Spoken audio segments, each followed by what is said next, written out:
Smart phone பயன்படுத்தக்கூடிய இளம் பெண்களே கொஞ்சம் உஷாரா இருங்கன்னு ஆய்வு ஒண்ணு அதிர்ச்சி தகவல் வெளியிட்டிருக்கு. விரிவா தெரிஞ்சுக்கலாமா? செல்போன்கள் தான் இப்போ வாழ்க்கையின் ஒரு பகுதியாவே மாறிடுச்சுன்னு சொல்லலாம். நேரம் கிடைக்கும் போதெல்லாம் செல்போன்கள்ல திரையை தள்ளிக்கிட்டே இருக்கும். ரீல்ஸ், வீடியோஸ், சமூக வலைதளங்கள்னு எப்ப பார்த்தாலும் அதிக அளவுல இளைஞர்கள் இதுல மூழ்கி இருக்காங்கன்னே சொல்லலாம். இதுல யாருக்கு அதிக அளவுல ஆபத்து, மன அளவுல பதட்டத்தை அனுபவிக்கக்கூடிய வாய்ப்பு யாருக்கு அதிகம் என்பது பற்றி சமீபத்துல ஸ்பெயின் நாட்டுல ஆய்வு ஒண்ணு நடத்தப்பட்டிருக்கு. இதுல 25 வயதுடைய 104 ஆண்கள், 293 பெண்கள், 3ஆம் பாலினத்தை சேர்ந்த சிலரை இந்த ஆய்வுக்கு உட்படுத்தி இருக்காங்க.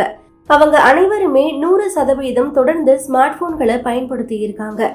இந்த ஆய்வு முடிவுல ஆண் பெண் பாலினங்களுக்கு இடையில செல்போன் பயன்படுத்துவதால ஏற்படக்கூடிய பாதிப்புல வேறுபாடுகள் கண்டறியப்பட்டிருக்கு. அதிக அளவுல ஸ்மார்ட் போன் பயன்படுத்தக்கூடிய இளம் பெண்கள் மனநலம் பாதிக்கப்படுவதற்கான வாய்ப்புகள் அதிகம் என்பது தெரிய வந்திருக்கு. ஸ்மார்ட் போன் அதிக அளவுல பயன்படுத்தக்கூடிய பெண்கள் அதிக துன்பங்களை எதிர்கொள்ள நேரிடுமா? ஆண்களோட ஒப்பிடும் போது பெண்கள் கூடுதல் கவனமா இருக்கணும்னு சொல்லியிருக்காங்க. ஒவ்வொரு நாளுமே போன் பயன்படுத்துறதால சமூக பதட்டத்தை அனுபவிக்கக்கூடிய வாய்ப்புகள் அதிக அளவுல ஏற்படுவது இந்த ஆய்வுல தெரிய வந்திருக்கு.